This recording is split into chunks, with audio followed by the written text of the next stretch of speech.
Hello, welcome to Introduction to Databases and SQL. In this session, we are going to discuss about callable statement interface in JDBC. Let's begin.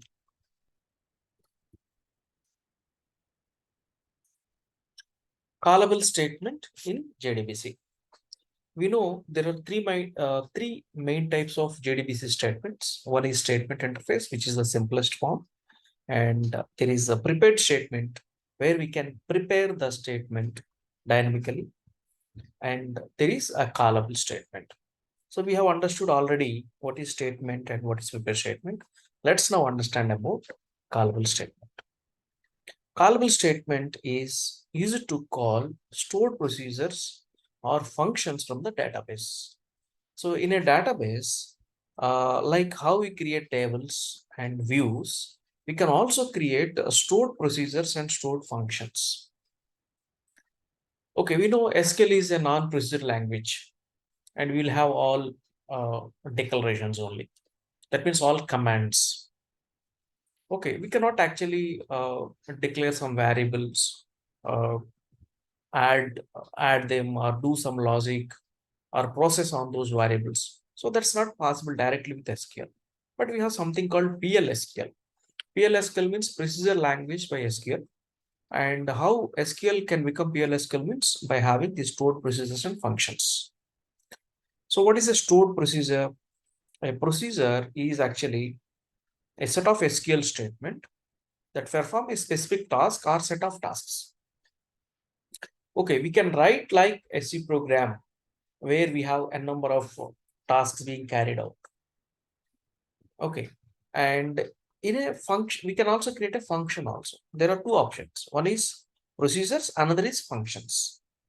So which are all called as stored procedures or stored functions, because once we create, we can actually store them, and we can actually trigger them whenever we want. We can actually execute them whenever we want.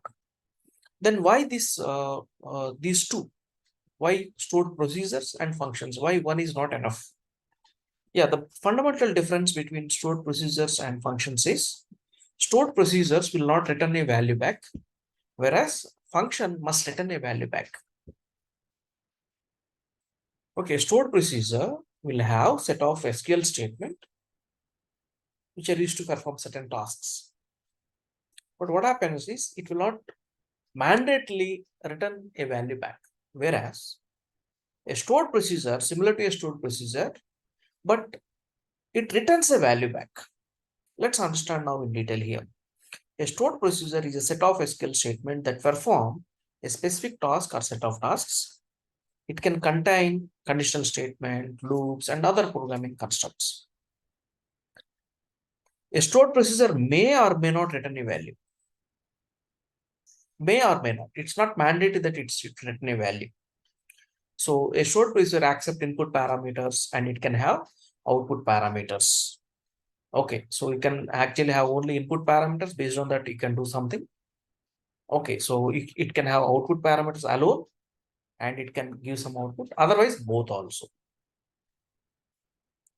So example, see here, create a procedure. Let's say first procedure, and I have a value A, which is integer, and there is an output parameter that is B.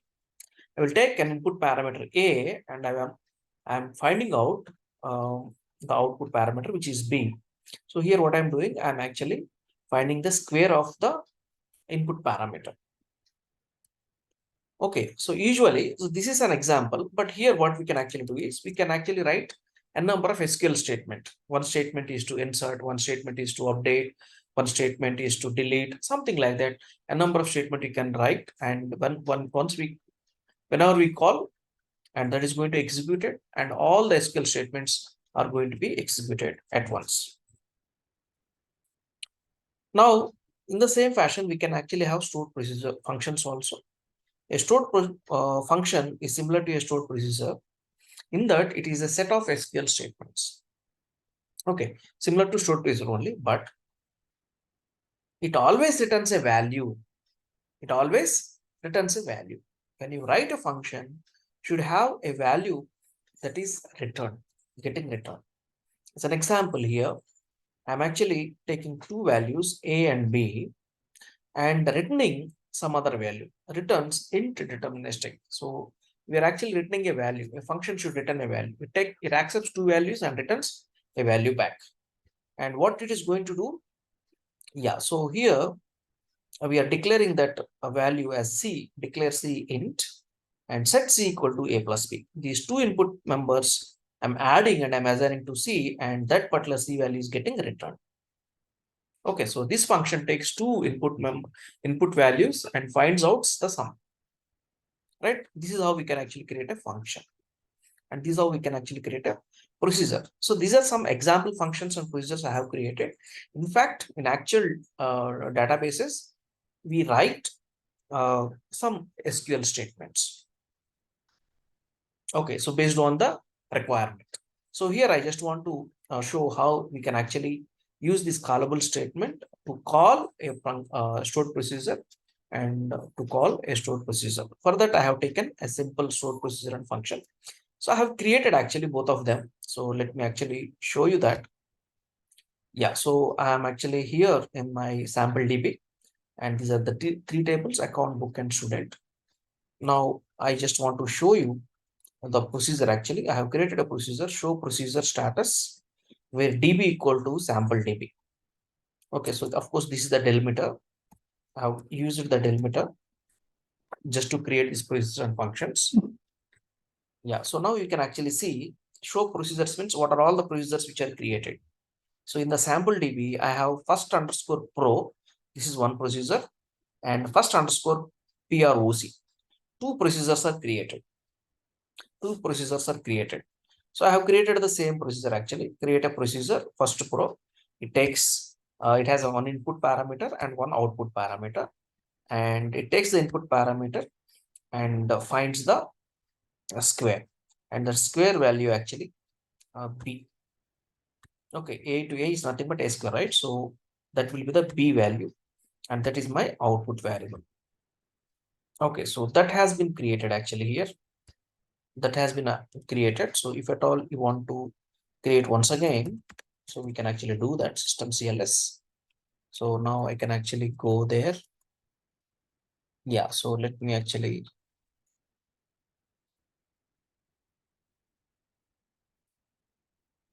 okay, just copy and create this. I'm copying this. Okay, so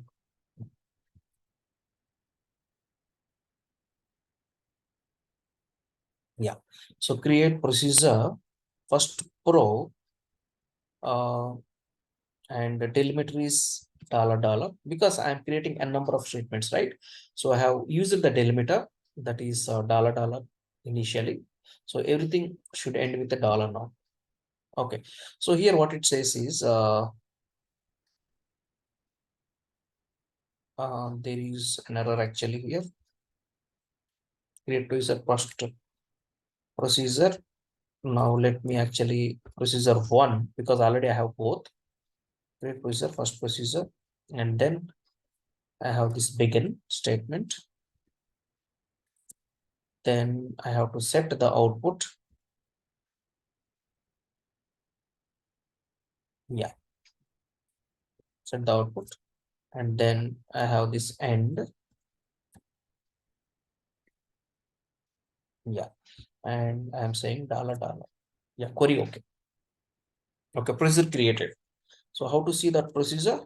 We have this command show procedure status where DB equal to sample DB. All procedures you can see. So delimiter is $. Now you can see first procedure one, it got created. Okay, so now I would like to call this particular procedure. I would like to call this procedure. How do I do that? Okay, so that's what the thing actually. So let me go to my NetBeans here. Okay, so CST demo, callable statement demo.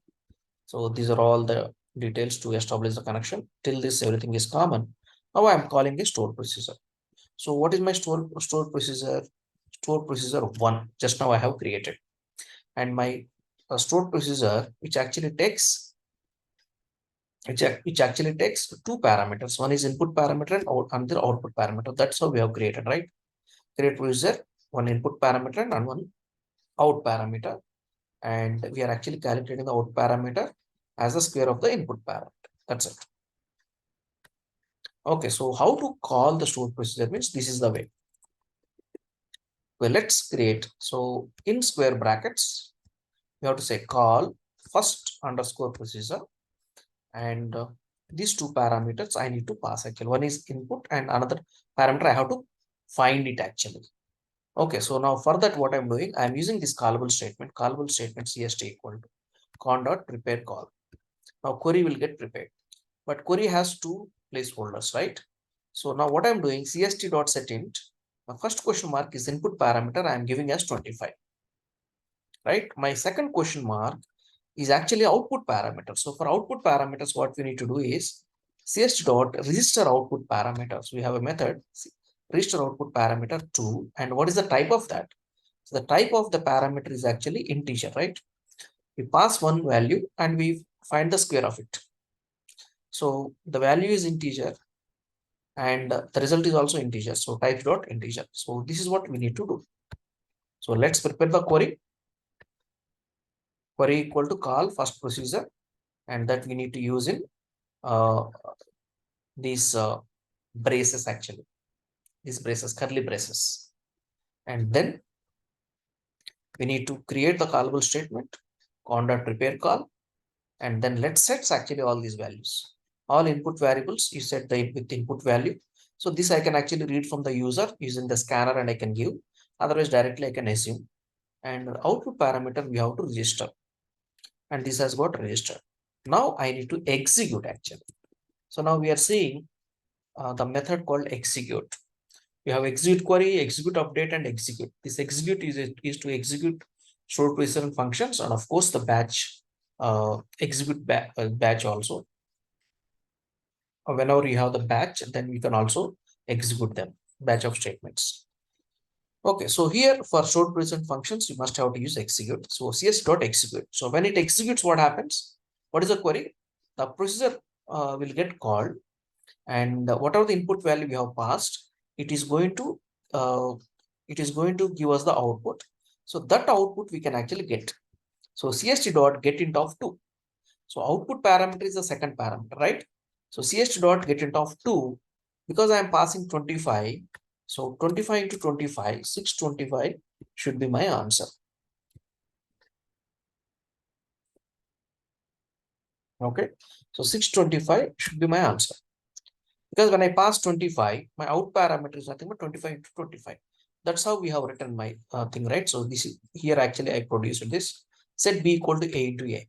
So a is 25, b value will be 25 and 25, that is 625. So system.out.println square of 25 is result actually. So now let me save this and let me run. Now you can actually see square of 25 is 625. So for example, I will actually change here 15. And so what will be the value for 15 into 15, right? So now let's see what is the value that we are going to get. So square of 15 is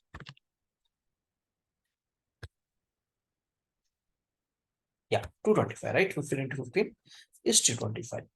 So this is how we can actually call stored procedures using the callable statement. Callable statement cst equal to conduct repair call, and this call we have made over here. And then I am setting that input and output parameters and I am executing it. I am getting the result.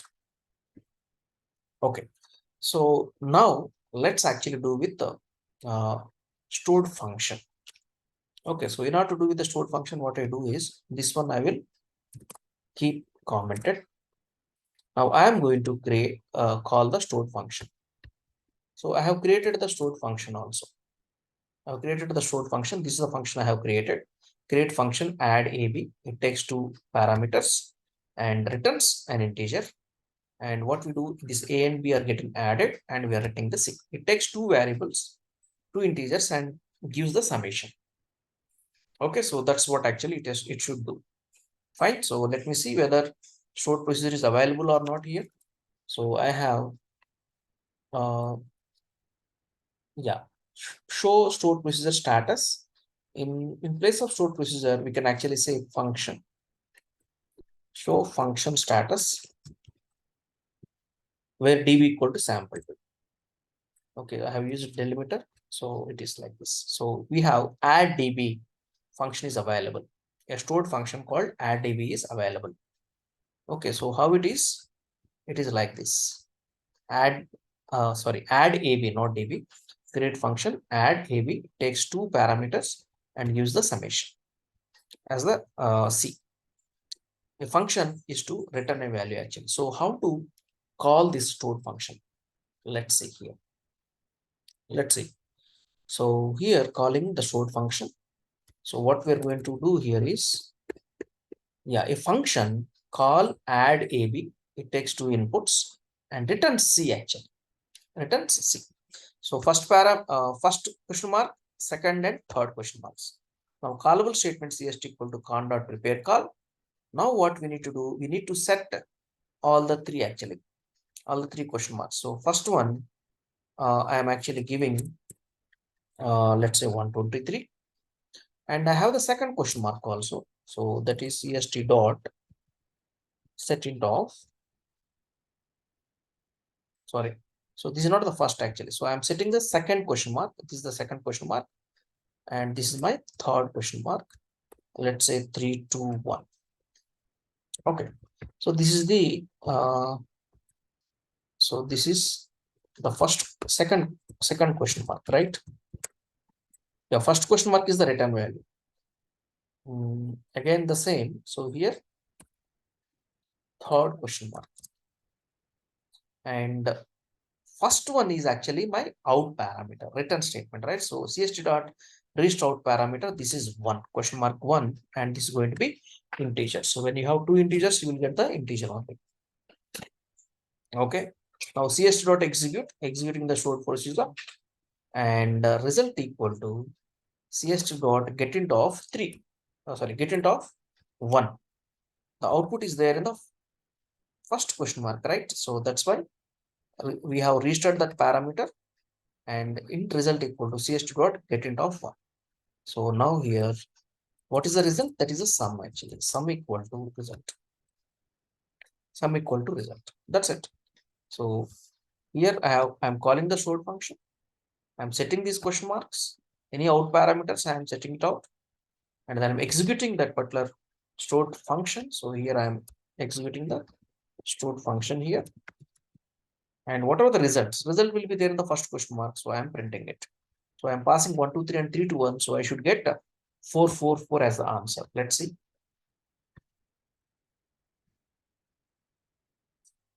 Yeah, you can see sum equal to 4, 4, 4. So if at all you want to take from the user, what you can actually do, you can actually say import java.util.scanner and create the scanner object here. Scanner in equal to new scanner of system.in.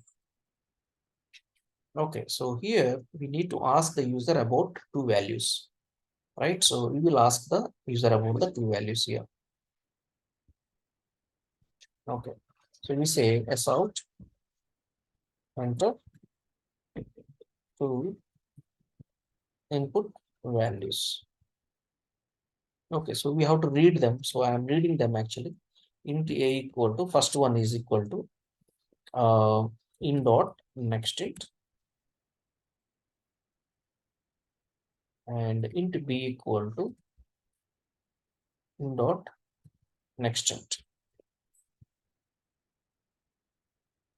Okay, so now what I'm doing, my second question mark is first value, right? So I'm setting well a, and my third question mark is b. Now I'm going to get the result as c actually, right? So that c is nothing but my out parameter. Okay, so now what happens? It will ask me the values to enter. Ask me about values. Enter two input values. So now I'm giving values. So 1, 2, 3, 4, 5. That is one value. 5, 4, 3, 2, 1. This is another value. So what will be the output actually? 6, 6, 6, 6. Right? So now you are going to get 66666. Fine. So this is how we can actually call stored procedure and a stored function. Hope you have understood. There are two things. First of all, you need to create stored procedure, and yeah, so how you create. So firstly, we need to have a delimiter setup actually. So that's why we have to write like this. Initially, we need to set up like this: delimiter $, and then everything should end with a delimiter actually. Otherwise, it will not accept, because it's not one statement. So it's all actually more lines, right? So that's why we have to set the delimiter. So when you start, you say delimiter space $. You can actually use any delimiter. I have used $. Then every time end with $. Okay, so first that is the thing actually. So if you see here, so I say if I, for example, I say select star from student. Okay, for example, if I say select star from student, it will not take actually. So it asks for delimiter because I set the delimiter as $. Then only it will come. So that's why you need to set the delimiter first, and then you have to do it. So let's have stored procedure created and stored function created, and use this program. If at all you want to call the stored procedure, you do like this, and it's a stored function, you have to do like this. So only thing is, if input parameters are there, you have to set them. Output parameters you have to register. Okay, and then just execute. You have to use the execute method for stored precision functions, and whatever your result is there, that will be an output parameter. That output parameter you get it, and you can print it. Okay, so I hope you have understood this concept of stored precision functions and how we are actually making use of the callable statement. Okay, so yeah, that's about the callable statement, and see you soon in the next session. Thanks.